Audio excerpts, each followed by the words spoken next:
بسم اللہ الرحمن الرحیم۔ خلد پر دیوانگی سی طاری ہو گئی۔ اسے حمیرہ کی محبت اور انتقام کا جذبہ پریشان رکھتا تھا۔ کام کاج سے اس کا دل اچاٹ ہو گیا۔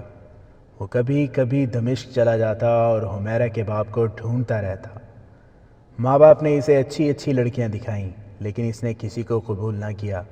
اس کے دل و دماغ پر حمیرہ غالب رہی۔ 1.5 سال تک اس کی یہی حالت رہی۔ ایک روز دمشق میں گھومتے پھرتے اسے پتہ چلا کہ فوج کی بھرتی ہو رہی ہے۔ اس نے اس خیال سے کہ اس بہانے وہ گاؤں سے دور رہے گا، فوج میں بھرتی ہو جانا بہتر سمجھا اور بھرتی ہو گیا۔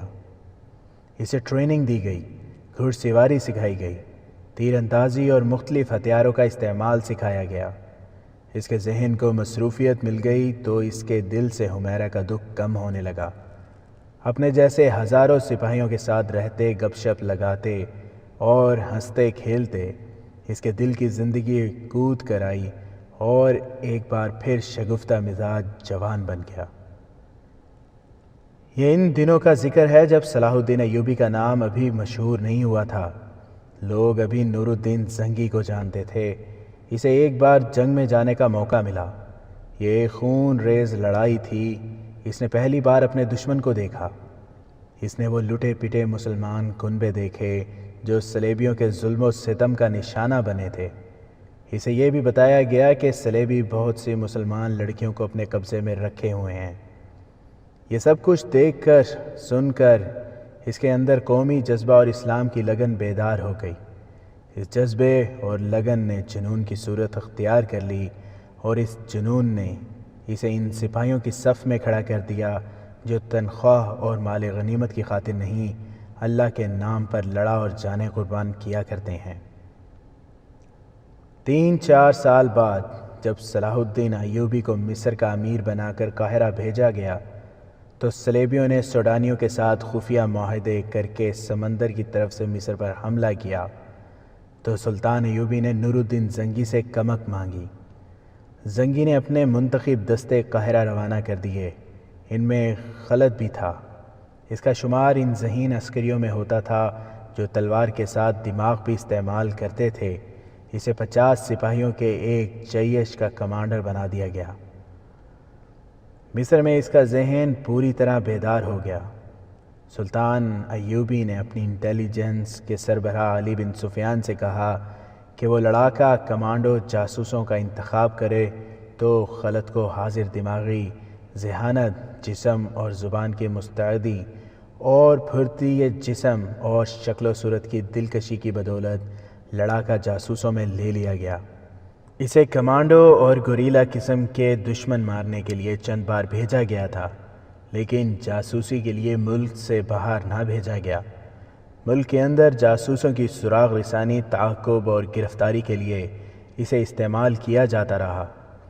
جاسوسوں کو وہ خوب پہچانتا تھا۔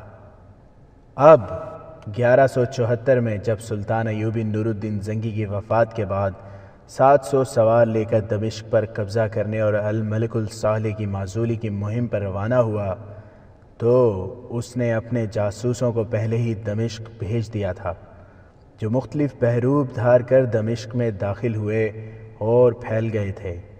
اور جب دمشق پر سلطان ایوبی کا قبضہ ہو گیا اور الصالح، اس کے امیر، وزیر اور اس کے باڈی گارڈز دمشق سے بھاگے تو علی بن سفیان کے معاون حسن بن عبداللہ نے جو جاسوسوں کے ساتھ دمشق کیا تھا، کئی ایک جاسوس دمشق سے اس طرف روانہ کیے جس طرف الصالح اور اس کے باڈی گارڈ دستے گئے تھے۔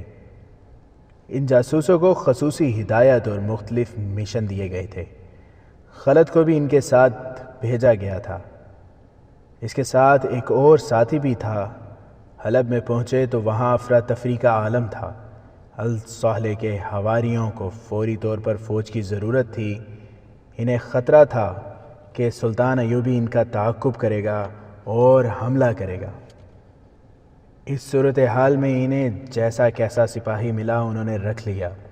خلد اور اس کے ساتھی نے اپنے آپ کو اس کی فوج کے سپاہی ظاہر کیا جو دمشق سے بھاگ آئے تھے۔ کمانڈروں میں سے کسی کو ہوش نہیں تھی کہ چھان بین کرتے کہ کوئی مشکوک افراد فوج میں نہ آ گئے ہوں۔ سلطان ایوبی کے جاسوسوں نے کئی اہم جگہیں سنبھال لیں اور حلب میں زمین دوز اڈہ بھی قائم کر لیا۔ خلد چونکہ خوبرو اور تنومند جوان تھا اور زبان کی چاشنی سے بھی مالا مال تھا، اس لیے اسے قصر سلطنت کے محافظوں کے لیے منتخب کر لیا گیا۔ اس نے اپنے ایک ساتھی کو بھی اپنے ساتھ رکھا۔ اسلام کا عسکری جذبہ اس کی روح میں اتر گیا تھا۔ اس نے حمیرہ کو کبھی یاد نہیں کیا تھا، اسے اتنی مہلت ہی نہیں ملتی تھی، مگر اس نئی رقاصہ نے اسے حمیرہ یاد دلا دی۔ حمیرہ سے جدا ہوئے 7-8 سال گزر گئے تھے۔ اس وقت حمیرہ 15-16 سال کی تھی۔ یہ رقاصہ بہت خوبصورت تھی۔ اس کے چہرے پر حمیرہ والی معصومیت اور سادگی نہیں تھی۔ اس نے جو لباس پہن رکھا تھا وہ اتنا سا ہی تھا کہ سینے کا تھوڑا سا حصہ اور سطر ڈھانپا ہوا تھا۔ آدھے سے زیادہ جسم عریاں تھا۔ یہ ناممکن تھا کہ یہ رقاصہ حمیرہ ہو۔ تیسری بار رقاصہ اس کے قریب سے گزری تو بھی خلد نے اسے ٹکٹکی باندھ کر دیکھا۔ رقاصہ بھی اسے دیکھ رہی تھی، اب کہ وہ رک گئی۔ تمہارا نام کیا ہے؟ رقاصہ نے پوچھا۔ خلد نے اپنا فرضی نام بتایا جو اس نے وہاں لکھوا رکھا تھا اور پوچھا، آپ نے نام کیوں پوچھا ہے؟ تم مجھے گھور گھور دیکھا کرتے ہو، اس لیے نام پوچھ رہی ہوں۔ حمیرہ نے ایسے لہجے میں کہا جس میں شریف عورتوں والی ذرا سی بھی جھلک نہیں تھی۔ کہنے لگی، تم سپاہی ہو، اپنے کام پر توجہ رکھا کرو۔ خلد کو کوفت ہوئی، لیکن اسے خوشی بھی ہوئی کہ یہ حمیرہ نہیں۔ حمیرہ تو بھولی بھالی لڑکی تھی۔ اسی شام ہال میں ضیافت تھی۔ ریمانڈ کے جاسوسوں کا کمانڈر 3-4 روز پہلے آیا تھا۔ اس کا نام ونڈسر تھا۔ یہ ضیافت اسی کے اعزاز میں دی جا رہی تھی۔ خلد نے معلوم کر لیا تھا کہ یہ جاسوسی کا ماہر ہے اور جاسوسی کے نظام کو بہتر بنانے کے لیے آیا ہے۔ شام کا اندھیرا گہرا ہو گیا تھا۔ ہال میں مہمان آ رہے تھے، کھانے چنے جا رہے تھے اور شراب کے دور چل رہے تھے۔ ابھی ونڈسر نہیں آیا تھا۔ خلد اور اس کے ساتھی کی ڈیوٹی ہال کے دروازے پر تھی۔ کچھ دیر بعد ونڈسر آ گیا۔ اس نے دونوں پہرہ داروں کو غور سے دیکھا، پھر اس نے خلد کے چہرے پر نظریں گاڑ دیں۔ تم خلیفہ کے محافظ دستے میں کب آئے ہو؟ ونڈسر نے خلد کی زبان میں پوچھا۔ یہاں آ کر مجھے محافظ دستے میں لیا گیا ہے، خلد نے جواب دیا۔ اس سے پہلے میں دمشق کی فوج میں تھا۔ تم مصر بھی گئے تھے؟ ونڈسر نے پوچھا۔ نہیں۔ ونڈسر نے دوسرے پہرہ دار سے خلد کے متعلق پوچھا، تم اسے کب سے جانتے ہو؟ ہم دونوں دمشق کی فوج میں اکٹھے رہے ہیں، اس نے جواب دیا۔ ایک دوسرے کو اچھی طرح جانتے ہیں، اور میں شاید تم دونوں کو اچھی طرح جانتا ہوں، ونڈسر نے مسکرا کر کہا۔ ذرا میرے ساتھ آؤ۔ وہ انہیں پہرے سے ہٹا کر اپنے ساتھ لے گیا۔ وہ گھاگ اور سراغ رساں اور جاسوس تھا۔ یہاں پہنچتے ہی اس نے باڈی گارڈز کی خفیہ چھان بین شروع کر دی تھی۔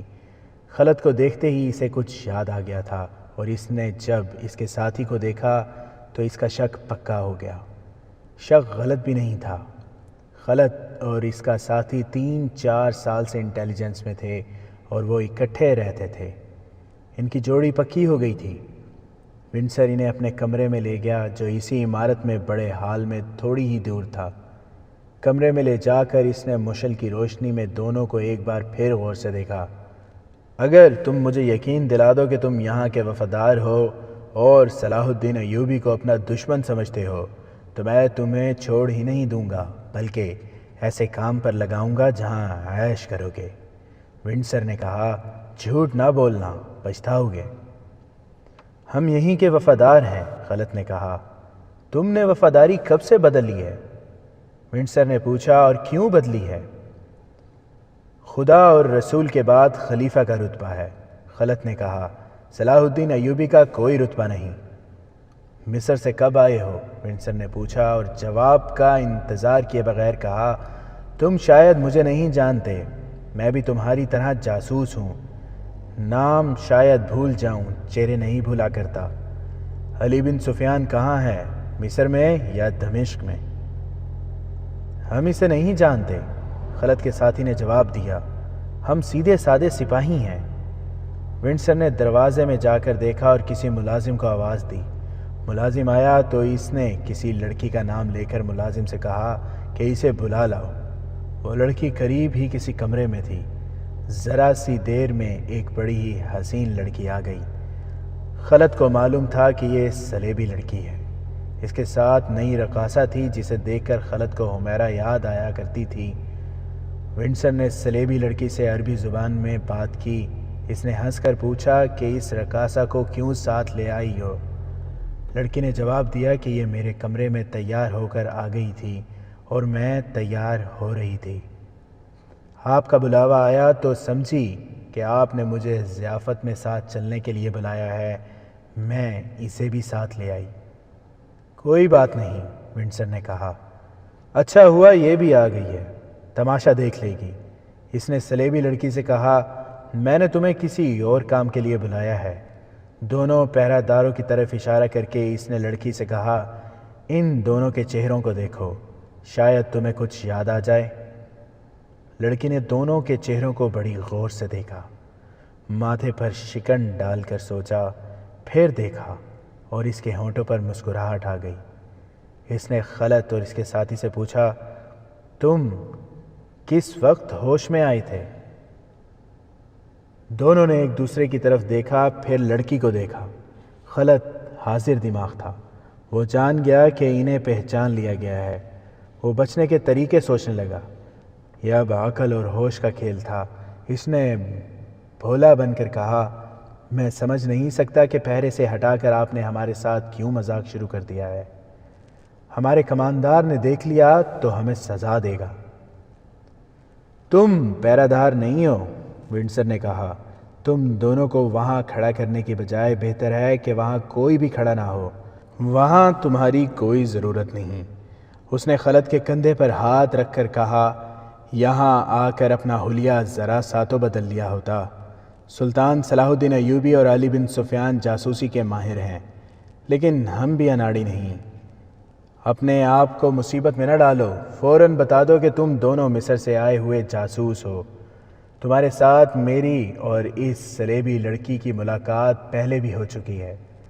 تم مجھے نہیں پہچان سکے کیونکہ میں بگاڑے ہوئے حلیے میں تھا۔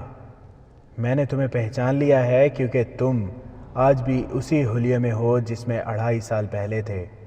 ذرا ذہن پر زور دو، تمہیں یاد آ جائے گا۔ مصر کے شمال میں تم دونوں ایک قافلے کے ساتھ چل پڑے تھے کیونکہ تمہیں شک تھا کہ یہ قافلہ مشکوک ہے۔ تم نے ایک قافلے کے ساتھ سفر کیا تھا، ایک رات بھی قافلے کے ساتھ گزاری تھی، مگر تمہاری بدقسمتی کہ تمہاری جب آنکھ کھلی تو تم صحرا میں اکیلے پڑے تھے۔ قافلہ بہت دور نکل گیا تھا۔ ونڈسر نے انہیں یاد دلایا۔ خلد اور اس کا یہی ساتھی جاسوسوں کی سراغ رسانی کی ڈیوٹی پر تھے۔ یہ 2.5-3 سال پہلے کا واقعہ ہے۔ سوڈانیوں کو شکست تو دی جا چکی تھی، لیکن وہ سلیبیوں کی مدد سے مصر پر حملے کی تیاریوں میں مصروف تھے۔ مصر کے اندر سلیبی جاسوس اور تخریب کار سرگرم تھے۔ ان کی سراغ رسانی کے لیے علی بن سفیان کا جاسوسی کا نظام کام کر رہا تھا۔ سرحدوں پر گشتی دستے بھی تھے۔ مصر کے اپنے جاسوس مسافروں وغیرہ کے بھیس میں سرحدی علاقوں میں گھومتے پھرتے رہتے تھے۔ ایک بار خلد اپنے اس ساتھی کے ساتھ مصر کے شمال میں گشت پر تھا۔ دونوں اونٹوں پر سوار تھے اور دونوں غریب سے صحرائی مسافروں کے بھیس میں تھے۔ انہیں ایک قافلہ جاتا نظر آیا جس میں بہت سے اونٹ اور چند ایک گھوڑے تھے۔ قافلے والوں میں بوڑھے بھی تھے، جوان بھی تھے، بچے اور عورتیں بھی تھیں۔ خلد اور اس کا ساتھی جاسوس تھے۔ وہ قافلے کو روک کر نہیں دیکھ سکتے تھے۔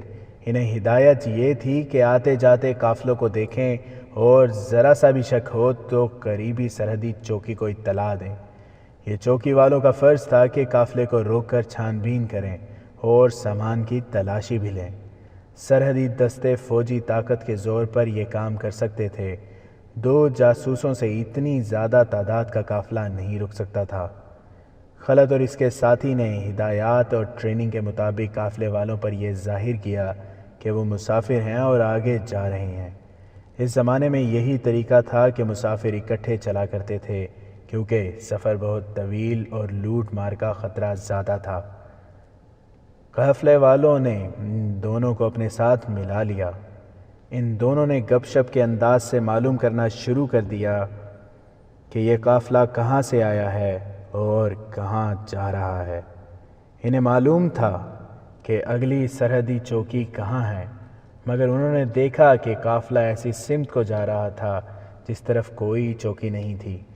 وہ علاقہ ہی ایسا تھا کہ گشتی پہرے اور چوکی سے بچ کر نکلا جا سکتا تھا۔ اونٹوں پر جو سامان لدا ہوا تھا وہ بھی مشکوک سا معلوم ہوتا تھا۔ پتہ نہیں چلتا تھا کہ ان بڑے بڑے مشکوں اور لپٹے ہوئے خیموں وغیرہ میں کیا ہے۔ بہرحال سامان معمولی نہیں تھا۔ خلد اور اس کے ساتھی صحرائی خانہ بدوشوں کے انداز سے معلوم کرنے کی کوشش کر رہے تھے۔ قافلے میں 4 جوان لڑکیاں بھی تھیں۔ ان کے لباس تو خانہ بدوشوں بلکہ بدوؤں کی طرح تھے۔ ان کے بالوں کا انداز بھی بتاتا تھا کہ تہذیب و تمدن سے دور رہنے والی لڑکیاں ہیں، لیکن ان کے چہروں اور آنکھوں کے رنگ اور خد و خال کی دلکشی بتا رہی تھی کہ معاملہ کچھ اور ہے اور یہ بہروپ ہے۔ قافلے میں ایک بوڑھا آدمی تھا۔ اس کا رنگ گورا تھا اور چہرے پر جھریاں، مگر اس کے دانت بتاتے تھے کہ اس کی عمر اتنی زیادہ نہیں جتنی چہرہ بتا رہا ہے۔ اس بوڑھے نے خلد اور اس کے ساتھی کو اپنے ساتھ کر لیا اور بڑے پیارے انداز سے ان سے پوچھنے لگا کہ وہ کہاں سے آئے ہیں اور کہاں جا رہے ہیں۔ خلد اپنے متعلق غلط باتیں بتاتا رہا اور اس سے معلوم کرنے کی کوشش کرتا رہا کہ قافلہ کہاں سے آیا ہے اور کہاں جا رہا ہے اور سامان کیا ہے۔ وہ بوڑھا اتنی اچھی باتیں کرتا تھا کہ خلد اور اس کا ساتھی اس کی باتوں میں الجھ گئے۔ چلتے چلتے شام ہو گئی، پھر رات گہری ہو گئی اور قافلہ چلتا رہا۔ خلد نے قافلے کا رخ بدلنے کے لیے بوڑھے سے کہا کہ فلاں طرف سے چلیں تو منزل قریب آ جائے گی۔ اس کا مقصد یہ تھا کہ قافلے کو چوکی کے قریب سے گزارا جائے۔ صاف پتہ چل رہا تھا کہ قافلہ چوکی سے بچنے کی کوشش میں ہے۔ شکوک پختہ ہوتے گئے۔ کچھ اور آگے گئے تو پڑاؤ کرنے کے لیے نہایت موزوں جگہ آ گئی۔ قافلہ رک گیا اور پڑاؤ کر لیا گیا۔ خلد اور اس کا ساتھی ذرا الگ ہٹ کر بیٹھے اور سوچنے لگے کہ سب سو جائیں تو سامان کی تلاشی لیں، یا ان دونوں میں سے ایک خاموشی سے نکل جائے اور کسی قریبی سرحدی چوکی کو اطلاع کر دے تاکہ قافلے پر چھاپا مارا جائے، مگر خطرہ یہ تھا کہ قافلے والوں کو شک ہو جائے گا اور وہ پیچھے رہنے والے اکیلے جاسوس کو قتل کر کے یا اغوا کر کے تیز رفتاری سے غائب ہو جائیں گے۔ انہوں نے سونے کی نہیں بلکہ جاگتے رہنے کی کوشش کی۔ قافلے والے کھا پی کر سو گئے۔ اتنے میں 2 لڑکیاں جو قافلے کے ساتھ تھیں اس طرح ان کے پاس آئیں جیسے چوری چھپے آئی ہوں۔ وہ اس علاقے کی صحرائی زبان بول رہی تھیں۔ انہوں نے خلد اور اس کے ساتھی سے کہا کہ اگر وہ انہیں راز کی ایک بات بتائیں تو کیا وہ ان کی مدد کریں گے۔ راز ایک ایسا لفظ تھا جس نے صلاح الدین ایوبی کے ان دونوں جاسوسوں کو چونکا دیا۔ وہ راز حاصل کرنے کے لیے ہی ریگزاروں میں مارے مارے پھر رہے تھے اور اس قافلے کے ساتھ وہ راز کی خاطر ہی چلے تھے۔ انہوں نے بتایا کہ یہ قافلہ بردہ فروشوں کا ہے اور یہ 4 لڑکیاں اغوا کر کے لائی جا رہی ہیں۔ انہیں معلوم نہیں تھا کہ انہیں کہاں لے جایا جا رہا ہے۔ لڑکیوں نے بتایا کہ وہ مسلمان ہیں اور ان لوگوں سے آزاد ہونا چاہتی ہیں۔ باتوں باتوں میں ایک لڑکی خلد کو الگ لے گئی۔ لڑکی کی باتوں میں سادگی بھی تھی اور جاذبیت بھی۔ اس نے خلد سے کہا کہ وہ اگر اسے اپنے ساتھ لے جائے تو اس کے ساتھ شادی کرے گی اور ساری عمر اس کی وفادار رہے گی۔ اس نے کچھ ایسی باتیں بھی کیں جیسے وہ خلد کو دل دے بیٹھی ہو۔ اس نے محبت اور مظلومیت کا اظہار ایسے الفاظ میں اور ایسے انداز سے کیا کہ خلد اس کی اور باقی لڑکیوں کی رہائی کے متعلق سوچنے لگا۔ دوسری لڑکی خلت کے ساتھی کے ساتھ الگ بیٹھی تھی اور وہ بھی اسی قسم کی باتیں کر رہی تھی۔ کسی عورت کا محض عورت ہونا اس کی قوت ہوتی ہے، اور جب عورت خوبصورت اور جوان ہو اور وہ مظلوم بھی ہو تو مرد پگھل جاتے ہیں۔ یہ کیفیت ان دونوں مردوں کی ہو گئی۔ دونوں میں جوانی کا جوش تھا، ان میں غیرت بھی تھی اور اپنی فوج کا یہ اصول بھی کہ عورت کی پاسبانی کرنی ہے، خواہ وہ اپنی ہو خواہ کسی اور کی۔ دونوں لڑکیوں نے الگ الگ ان دونوں مصری جاسوسوں کو خوش کرنے کے لیے انہیں کوئی بڑی ہی لذیذ چیز کھانے کو دی۔ ایک لڑکی دبے پاؤں گئی اور چھوٹا سا ایک مشکیزہ اٹھا لائی۔ اس میں سے اس نے دونوں کو کچھ پلایا جو کوئی شربت تھا۔ اس کا ذائقہ اتنا اچھا تھا کہ دونوں خاصا زیادہ پی گئے۔ تھوڑی ہی دیر بعد دونوں کی آنکھ لگ گئی، اور جب ان کی آنکھ کھلی تو اگلے دن کا سورج افق سے تھوڑا ہی اوپر رہ گیا تھا۔ وہ ساری رات اور سارا دن سوئے رہے۔ ریگزار کی جھلسا دینے والی تپش بھی انہیں نہیں جگا سکی۔ وہ ہڑبڑا کر اٹھے۔ وہاں قافلہ بھی نہیں تھا اور ان دونوں کے اونٹ بھی نہیں تھے، اور وہ اس جگہ بھی نہیں تھے جہاں انہوں نے رات پڑاؤ کیا تھا۔ یہ کوئی اور جگہ تھی۔ ارد گرد مٹی اور ریت کے ٹیلے تھے۔ دونوں دوڑتے ہوئے ایک بلند ٹیلے پر چڑھے۔ ادھر ادھر دیکھا۔ ان ٹیلوں کی چوٹیوں اور ان سے دور صحرا کی ریت کے سوا کچھ بھی نظر نہیں آ رہا تھا۔ وہ بوڑھا آدمی میں تھا جس کے ساتھ تم سفر کے دوران باتیں کرتے رہے تھے۔ ریمانڈ کے جاسوسوں کے کمانڈر ونڈسر نے انہیں کہا، میں تمہاری باتوں سے جان گیا تھا کہ تم جاسوس ہو اور معلوم کرنا چاہتے ہو کہ ہم کون ہیں اور کہاں جا رہے ہیں۔ وہ تم نہیں تھے، خلت نے کہا، وہ تو کوئی بوڑھا آدمی تھا۔ وہ میرا بہروپ تھا، ونڈسر نے کہا۔ مجھے خوشی ہے کہ تم مان گئے ہو کہ تم دونوں جاسوس تھے اور اب بھی جاسوس ہو، اور میں تمہیں یہ بھی بتا دوں کہ تمہیں بے ہوش کرنے والی لڑکیوں میں سے ایک یہ تھی۔ ہم اب جاسوس نہیں ہیں، خلت نے کہا، اب ہم خلیفہ کے وفادار ہیں۔ تم بکواس کرتے ہو، ونڈسر نے کہا۔ علی بن سفیان کی میں نے ہمیشہ تعریف کی ہے، مگر تمہاری تربیت مکمل نہیں۔ تم نے ابھی تک اپنے آپ کو چھپانا اور اپنا حلیہ بدلنا نہیں سیکھا۔ ونڈسر نے انہیں بتایا کہ وہ جنگی سامان اور بہت سی رقم سوڈان لے جا رہے تھے۔ قافلے میں جو افراد صحرائی لباس میں تھے وہ فوجی مشیر تھے۔ وہ سب صلیبی تھے اور سوڈان جا رہے تھے۔ انہوں نے ہی سوڈانی فوج کی تیاری کی اور صلاح الدین ایوبی کے بھائی تقی الدین کو ایسی بری شکست دی تھی کہ وہ اپنی آدھی فوج وہیں چھوڑ آیا تھا۔ اگر صلاح الدین ایوبی عقل استعمال نہ کرتا تو تقی الدین باقی فوج وہاں سے نہیں نکال سکتا تھا۔ ان لڑکیوں نے بھی تمہاری شکست میں بہت کام کیا تھا۔ ونڈسر نے انہیں بتایا کہ ان کی ملاقات جب مصر کے شمال میں ہوئی تھی تو رات پڑاؤ کے دوران ان میں سے کوئی بھی نہیں سویا تھا، اور ان دونوں لڑکیوں کو اسی مقصد کے لیے خلت اور اس کے ساتھی کے پاس بھیجا گیا تھا کہ انہیں باتوں میں الجھا کر بے ہوش کر دیں۔ ان کی ترکیب کامیاب رہی۔ ان کے بے ہوش ہوتے ہی قافلہ روانہ ہو گیا۔ خلت کو وہ واقعہ اچھی طرح یاد تھا اور یہ واقعہ اس کے دل میں کانٹے کی طرح اترا ہوا تھا۔ اتنے خطرناک جاسوسوں کا قافلہ اس کے ہاتھ سے نکل گیا تھا۔ اس کے ساتھ ایسے کبھی بھی نہیں ہوا تھا۔ اس خلش کا ایک پہلو یہ بھی تھا کہ اس نے اس واقعہ کی رپورٹ اپنے ہیڈ کوارٹر کو دی ہی نہیں تھی، کیونکہ اسے دشمن کے جاسوس دھوکہ دے گئے تھے۔ اس میں اس کی اور اس کے ساتھی کی بے عزتی تھی۔ انہیں دو لڑکیاں بیوقوف بنا گئی تھیں۔ اب ان میں سے ایک لڑکی اور ایک آدمی ان کے سامنے کھڑا تھا۔ خلت اپنے ساتھی سمیت اس کا قیدی تھا۔ اب وہ ہتھیار ڈالنا نہیں چاہتا تھا۔ اس نے یہاں سے نکلنے یا مر جانے کو فیصلہ کر لیا۔ میری ایک پیشکش قبول کر لو، ونڈسر نے انہیں کہا۔ میں تم پر ایسا رحم کر رہا ہوں جو میں نے کبھی کسی پر نہیں کیا۔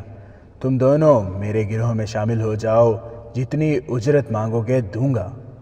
کہو گے تو دمشق بھیج دوں گا، اور اگر قاہرہ جانا چاہو تو وہاں بھی بھیج دوں گا۔ وہاں تم دونوں صلاح الدین ایوبی کے جاسوس بنے رہنا، لیکن کام ہمارے لیے کرنا۔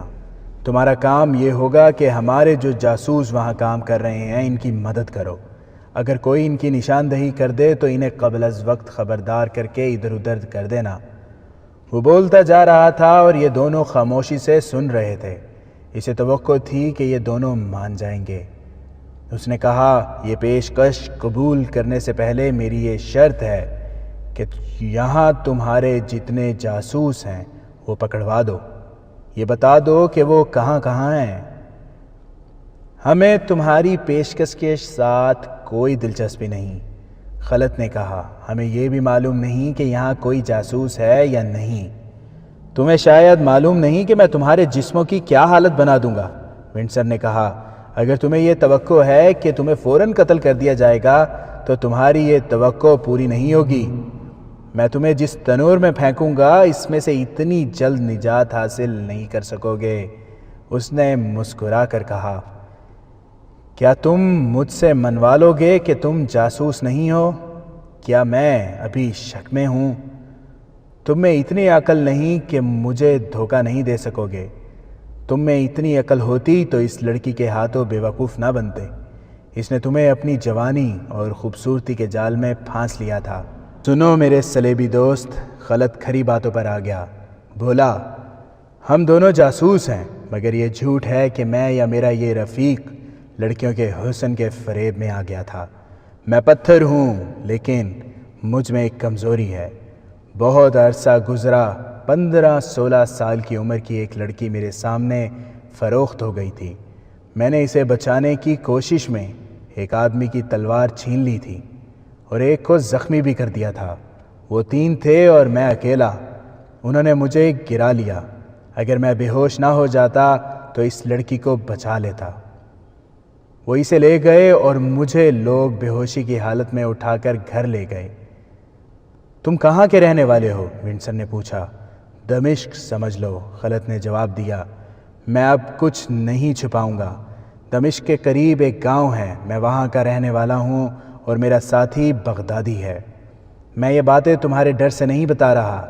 تم مجھے اتنی آسانی سے پکڑ نہیں سکو گے۔ ہمت ہے تو ہمارے ہاتھوں سے برچیاں لے لو، ہم سے تلوار لو۔ جس تنور کا تم ذکر کرتے ہو اس میں ہماری لاشیں جائیں گی۔ ونڈسر کے ہونٹوں پر طنزیہ مسکراہٹ تھی۔ سلیبی لڑکی نے ہنس کر کہا، انہیں خوش فہمی مروائی کی اور نئی رقاصہ خلت کو گہری نظروں سے دیکھ رہی تھی۔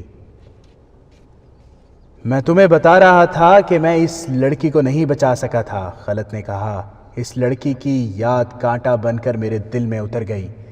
اس رات جب ہم دونوں تمہارے قافلے کے ساتھ تھے تو تمہاری 2 لڑکیوں نے مجھے کہا کہ انہیں بیچنے کے لیے اغوا کر کے لے جایا جا رہا ہے۔ تو میری آنکھوں کے سامنے وہ لڑکی آ گئی جسے میں بچا نہیں سکا تھا۔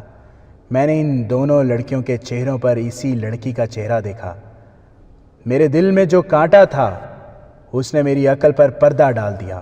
اگر مجھے وہ لڑکی یاد نہ آتی تو میں کبھی بے وقوف نہ بنتا۔ نئی رقاصہ کا جسم بڑی زور سے کانپا۔ وہ پیچھے ہٹ گئی اور پلنگ پر بیٹھ گئی۔ اس کا رنگ زرد ہو گیا تھا۔ اور اب تو موت بھی مجھے بے وقوف نہیں بنا سکتی، خلت نے کہا، اور تمہارا کوئی لالچ مجھے اپنے فرض سے گمراہ نہیں کر سکتا۔ ادھر ضیافت کے حال میں ونڈسر کا انتظار ہو رہا تھا، جنہیں پتہ چل چکا تھا کہ کوئی نئی رقاصہ آئی ہے۔ وہ رقاصہ کے انتظار میں تھے۔ یہ تو کسی نے بھی نہ دیکھا تھا کہ دروازے کے باہر جو 2 سنتری مستعد کھڑے تھے وہ کہاں چلے گئے تھے۔ برچیاں اور تلواریں ابھی تک خلت اور اس کے ساتھی کے پاس تھیں۔ ونڈسر نے جب دیکھا کہ وہ اس کی پیشکش ٹھکرا چکے ہیں اور دونوں اپنے عقیدے اور فرض کے پکے معلوم ہوتے ہیں تو اس نے انہیں کہا کہ ہتھیار اس کے حوالے کر دیں۔ دونوں نے صاف انکار کر دیا۔ ونڈسر ان سے زبردستی ہتھیار لینے کے لیے دروازے کی طرف بڑھا۔ وہ باڈی گارڈز کو بلانا چاہتا ہوگا۔ خلت نے تیزی سے دروازہ بند کر دیا اور زنجیر چڑھا کر برچی کی نوک ونڈسر کی طرف کر کے کہا، جہاں ہو وہیں کھڑے رہو۔ اس نے آگے بڑھ کر برچی کی نوک ونڈسر کی شاہرگ پر رکھ دی۔ خلت کے ساتھی نے اپنی برچی کی نوک سلیبی لڑکی کی شاہرگ پر رکھی۔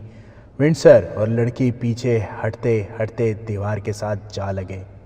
خلط اور اس کے ساتھی نے دونوں کو وہیں دبا لیا۔ خلط نے نئی رقاصہ سے کہا، تم ان کے ساتھ کھڑی ہو جاؤ، اگر تم نے شور مچایا تو جان سے ہاتھ دھو بیٹھو گی۔ اگر تم خلط ہو تو میرا نام حمیرہ ہے، نئی رقاصہ نے کہا۔ میں نے تمہیں پہلے دن ہی پہچان لیا تھا اور تم مجھے پہچاننے کی کوشش کر رہے تھے۔ تھوڑی دیر پہلے خلط نے اپنے نام کے سوا باقی نشانیاں بتا دی تھیں۔ حمیرہ جب سے یہاں آئی تھی وہ خلط کو دیکھ رہی تھی، مگر خلط کی طرح وہ بھی شک میں تھی۔ وہ بھی یہی سوچتی تھی کہ انسانوں کی صورتیں ایک جیسی بھی ہو سکتی ہیں۔ کیا تم بھی جاسوس ہو؟ خلط نے پوچھا۔ نہیں، حمیرہ نے جواب دیا، میں صرف رقاصہ ہوں۔ مجھ پر کوئی شک نہ کرنا خلط، میں تمہارے ساتھ ہوں اور تمہارے ساتھ جاؤں گی، مرنا ہے تو تمہارے ساتھ مروں گی۔ الصالح ضیافت میں آ گیا۔ اس کے تمام عمرہ، وزراء اور دوسرے مہمان بھی آ گئے۔ ان میں صلیبی فوج کے افسر بھی تھے جو مشیروں کی حیثیت سے یہاں آئے تھے۔ ان کا انداز بادشاہوں جیسا تھا۔ ان میں ریمانڈ کا فوجی نمائندہ بھی تھا۔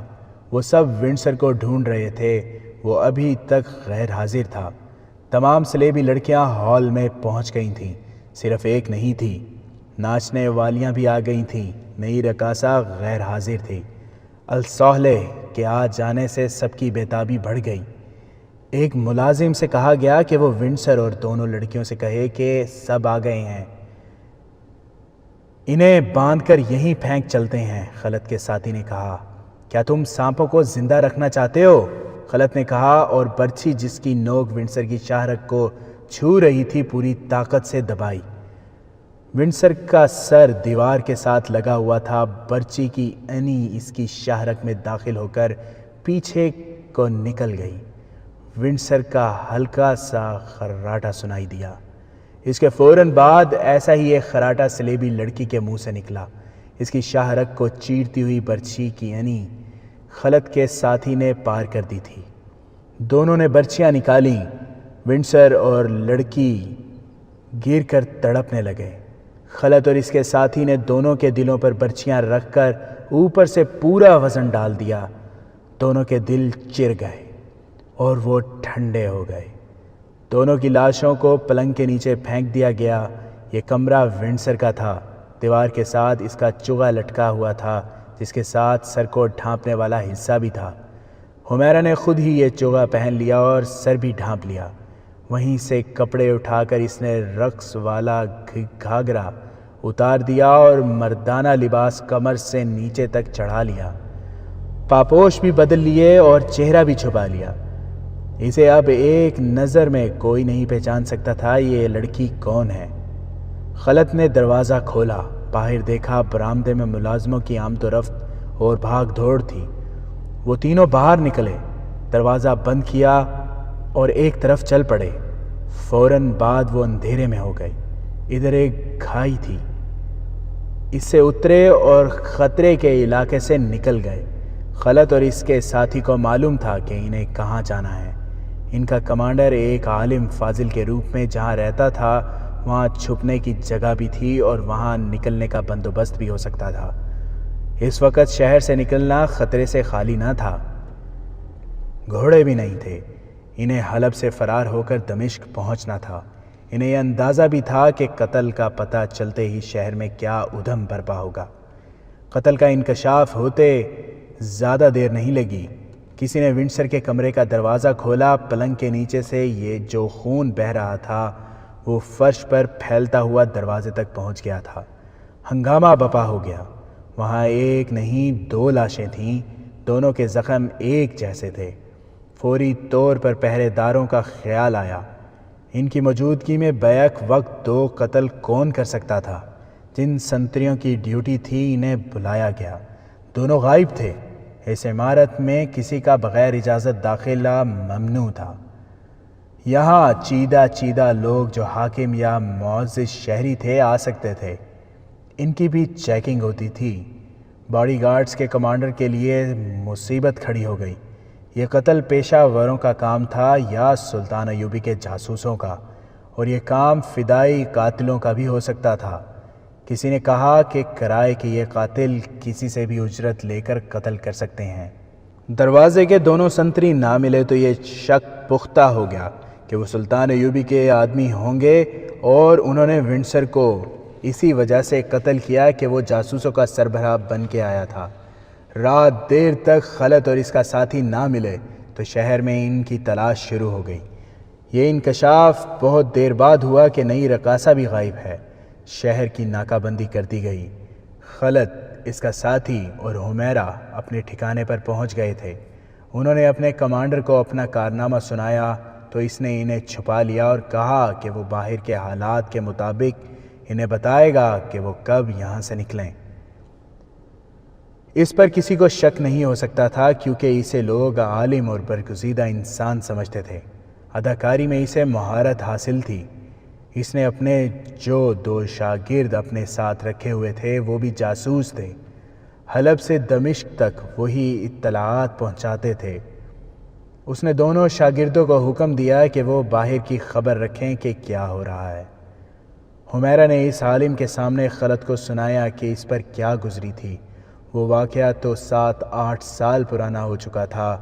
اس نے سنایا کہ خلت جب حمیرہ کو اس کے باپ، جو دراصل اس کا باپ نہیں تھا، اور ان 2 آدمیوں سے بچانے کے لیے لڑا تھا تو حمیرہ کے باپ نے پیچھے سے کدال خلت کے سر پر مار دی تھی۔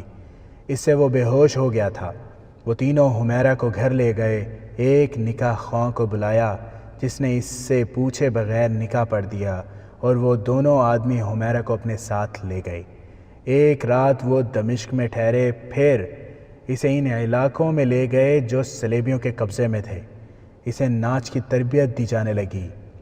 ابتدا میں اس نے مزاحمت کی، مگر اس پر اس قدر تشدد کیا گیا کہ وہ بے ہوش ہو جاتی تھی۔ اس دوران اسے خوراک نہایت اچھی دی جاتی تھی۔ اسے کوئی بڑا ہی لذیذ شربت پلایا جاتا تھا جس سے اس کے اوپر اثر ہوتا اور وہ ہنسنے اور ناچنے لگتی تھی۔ تشدد اور نشے سے اسے رقاصہ بنا لیا گیا۔ بہت اونچے درجے کے لوگ اسے داد دینے لگے۔ وہ ایسے قیمتی تحفے لاتے تھے کہ وہ دنگ رہ جاتی تھی۔ اسے یروشلم بھی لے جایا گیا تھا، جہاں 2 آدمیوں نے اس کے مالکوں سے کہا تھا کہ وہ منہ مانگی قیمت لے لیں اور یہ لڑکی انہیں دے دیں۔ انہوں نے صاف بتا دیا تھا کہ وہ اسے جاسوسی وغیرہ کے لیے استعمال کرنا چاہتے ہیں۔ اس کے مالکوں نے سودا قبول نہیں کیا تھا۔ اسے اغوا کرنے کی کوشش بھی کی گئی تھی جو ناکام بنا دی گئی تھی۔ اب اسے حلب میں کسی اور امیر کی فرمائش پر بلایا گیا تھا۔ اس نے بتایا کہ پہلے دن اس نے خلت کو دیکھا تو اس نے بلا شک و شبہ دل سے کہا تھا کہ یہ خلت ہے، لیکن یہ شک بھی ہوتا تھا کہ ہو سکتا ہے یہ خلت کی شکل و صورت کا کوئی اور آدمی ہو۔ وہ اسے غور سے دیکھتی تھی۔ آخر یہ اتفاق ہوا کہ ونڈسر نے خلت اور اس کے ساتھی کو پہچان لیا۔ ونڈسر نے اپنی لڑکی کو بلایا تو حمیرہ بھی اس کے ساتھ چلی گئی۔ خلت نے جب اپنے متعلق چند ایک باتیں بتائیں تو حمیرہ کے شکوک رفع ہو گئے۔ اس نے کہا، میں اس ذلیل زندگی کی عادی ہو گئی تھی، میرے دل میں جذبات مر گئے تھے، میں ایک پتھر کی طرح ادھر ادھر لڑکتی پھر رہی تھی، لیکن خلت کو دیکھا تو میرے سارے جذبات زندہ ہو گئے۔ مجھے یقین نہیں تھا کہ یہ خلت ہی ہے، مگر اس کی صورت نے مجھے وہ وقت یاد دلا دیا تھا جب میرے دل میں اس کی محبت تھی اور اس کے بچوں کی ماں بننے کی خواہش۔ میں نے فیصلہ کر لیا تھا کہ کسی وقت اس سے پوچھوں گی کہ تم خلت ہو۔ اگر یہ خلت نکلا تو اسے کہوں گی کہ آؤ بھاگ چلیں اور صحرا کے خانہ بدوشوں کی طرح زندگی بسر کریں گے۔ اسے خلت تو مل گیا اور وہ اس کے ساتھ بھاگ بھی آئی، لیکن حلب سے بچ کر نکلنا ایک مسئلہ تھا۔ خلیفہ کی ضیافت اور رقص کی محفل ویران ہو چکی تھی۔ وہاں ونڈسر کا انتظار ہو رہا تھا، مگر ونڈسر کی لاش پہنچی۔ وہاں صلیبی فوج کے جو اعلیٰ افسر تھے وہ سخت غصے میں تھے۔ ریمانڈ کا فوجی نمائندہ تو سب سے زیادہ بھڑکا ہوا تھا۔ ونڈسر بہت قیمتی افسر تھا۔ فوجی نمائندہ الملک الصالح اور اس کے عمرہ اور اس کے فوجی کمانڈروں پر ٹوٹ ٹوٹ پڑتا تھا اور سب اس سے دبک رہے تھے۔ ان کے دلوں میں صلاح الدین ایوبی کی دشمنی اتنی زیادہ تھی کہ وہ صلیبی افسروں کو فرشتے سمجھے بیٹھے تھے۔ انہی کی مدد سے وہ جنگ کی تیاری کر رہے تھے، لہٰذا ان کی خوشامد کو وہ ضروری سمجھتے تھے۔ فوجی نمائندہ جو کچھ کہتا تھا سب اس کے آگے سر جھکا لیتے اور ہاں میں ہاں ملاتے تھے۔ اس نے کہا، قاتل رات ہی رات شہر سے نہیں نکل سکتے، صبح سویرے حلب کے ایک ایک گھر کی تلاشی لی جائے، یہاں کی ساری فوج کو اس پر لگا دو، فوج لوگوں کے جاگنے سے پہلے گھروں میں داخل ہو جائے، یہاں کے باشندوں کو اتنا پریشان کیا جائے کہ وہ قاتلوں کو خود ہی ہمارے حوالے کر دیں۔ ایسا ہی ہوگا، ایک مسلمان امیر نے کہا، ہم فوج کو ابھی حکم دے دیتے ہیں کہ شہر کے اندھیرے میں شہر میں پھیل جائے۔ ایسا نہیں ہوگا، یہ آواز ایک مسلمان قلعہ دار کی تھی۔ اس نے ایک بار پھر گرج کر کہا، ایسا نہیں ہوگا، تلاشی صرف اس گھر کی لی جائے گی جس پر پختہ شک اور کوئی واضح شہادت ہوگی۔ اتنے سارے اعلیٰ حکام کے ہجوم پر اس گرجدار آواز نے سناٹا طاری کر دیا۔ کسی کو توقع نہیں تھی کہ ریمانڈ کے فوجی نمائندے کے حکم کو کوئی مسلمان ایسے جوش سے ٹوکے گا۔ سب نے دیکھا کہ یہ کون ہے، وہ حمات کا قلعہ دار تھا جس کا نام جوردیک تھا۔ تاریخ میں اس کا نام جوردیک ہی لکھا گیا ہے، پورے نام کا علم نہیں ہو سکا۔ اس کے متعلق تاریخ اتنا ہی بتاتی ہے کہ وہ صلاح الدین ایوبی کا دوست تھا، لیکن واقعہ نگاروں کے مطابق اس واقعے تک وہ صلاح الدین ایوبی کے مخالف کیمپ میں تھا اور الصالح کے وفاداروں میں سے تھا۔ اس کا ثبوت یہ ہے کہ وہ صرف اس ضیافت میں ہی شریک نہیں تھا بلکہ جنگی کانفرنسوں میں شریک ہوتا تھا۔ سلطان ایوبی کے خلاف جنگ کا جو منصوبہ بنا تھا وہ اس میں بھی شریک تھا۔ اس نے جب ایک صلیبی کے منہ سے یہ الفاظ سنے کہ حلب کے ہر گھر کی تلاشی لی جائے گی تو اس میں اسلامی وقار بیدار ہو گیا۔ اس نے کہا، یہاں مسلمان گھرانے ہیں جن میں پردہ نشین خواتین بھی ہیں، ہم ان کی بے عزتی برداشت نہیں کریں گے، شریف گھرانوں میں فوجی داخل نہیں ہو سکتے۔ قاتل اسی شہر کے تھے، ایک صلیبی افسر نے کہا، ہم تمام شہریوں سے انتقام لیں گے، ونڈسر جیسا قابل افسر قتل ہو گیا ہے، ہمیں کسی کی عزت اور کسی کے پردے کی پرواہ نہیں، اور مجھے تمہارے ایک افسر کے قتل کی پرواہ نہیں۔ جوردیک نے قہر سے کانپتی ہوئی آواز میں کہا، جوردیک خاموش رہو۔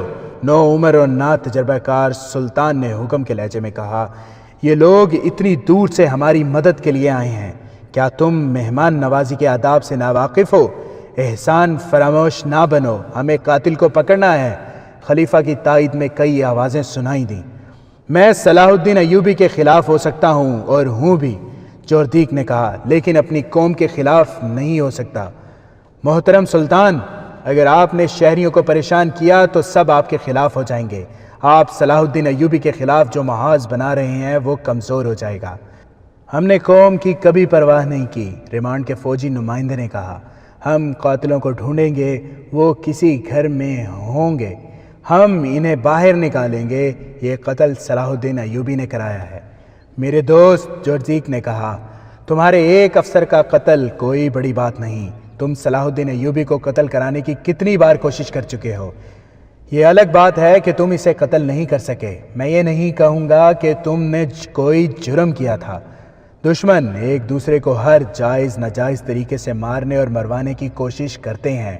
اگر تمہارے ونڈسر کو ایوبی نے قتل کرایا ہے تو فرق صرف یہ پڑا ہے کہ تم اسے قتل کرانے میں کامیاب نہیں ہو سکتے، اور وہ تمہارے ایک اہم افسر کو قتل کرانے میں کامیاب ہو گیا ہے۔ تم اس کے کئی ایک اہم افسروں کو قتل کرا چکے ہو۔ اس نے شہریوں کو کبھی پریشان نہیں کیا۔ تمام مسلمان عمرا اور حکام جوردیک کے خلاف بولنے لگے۔ وہ صلیبیوں کو ناراض نہیں کرنا چاہتے تھے، لیکن جوردیک نے سب کا مقابلہ کیا اور اسی بات پر ڈٹا رہا کہ شہر کے کسی گھر کی تلاشی نہیں لی جائے گی۔ تو کیا ہم یہ سمجھیں کہ تم بھی اس قتل میں شریک ہو؟ ایک صلیبی مشیر نے کہا، مجھے شک ہے کہ تم صلاح الدین ایوبی کے دوست ہو۔ اگر حلب کے مسلمان گھرانوں کو پریشان کیا گیا تو میں کسی کے بھی قتل میں شریک ہو سکتا ہوں، جوردیک نے کہا، اور میں ایوبی کا دوست بھی ہو سکتا ہوں۔ ہم جب تک یہاں ہیں ہمارا حکم چلے گا، صلیبی نمائندے نے کہا۔ تم یہاں اجرت پر آئے ہو، جوردیک نے کہا، یہاں ہمارا حکم چلے گا، ہم مسلمان ہیں، حالات ہمیں آپس میں لڑا رہے ہیں، مسلم اور غیر مسلم کی کبھی دوستی نہیں ہو سکتی، اگر تم بلا اجرت آئے ہو تو میں تمہاری مدد سے دستبردار ہوتا ہوں، میں قلعہ داری کے عہدے سے بھی دستبردار ہوتا ہوں، اور میں تم سب کو یہ بھی بتا دینا چاہتا ہوں کہ میری قوم کے کسی ایک بھی بے گناہ فرد کو تکلیف دی گئی تو میں انتقام لوں گا۔ کسی کے اشارے پر 2 آدمی جوردیک کو باہر لے گئے۔ اس کی غیر حاضری میں صلیبی نمائندے نے سب سے کہا کہ حالات ایسے ہیں کہ قلعہ دار کو ناراض نہیں کیا جا سکتا، یہ شخص اتنی دلیری سے باتیں کر رہا ہے تو اس سے یہ ظاہر ہوتا ہے کہ اس کے قلعے میں جو فوج ہے وہ اس کی مرید ہے، اگر ایسا ہے تو یہ صورتحال اچھی نہیں۔ آپس میں صلاح مشورہ کر کے جوردیک کو اندر بلایا گیا اور اسے بتایا گیا کہ شہریوں کو پریشان نہیں کیا جائے گا، مگر قاتلوں کو تلاش ضرور کیا جائے گا۔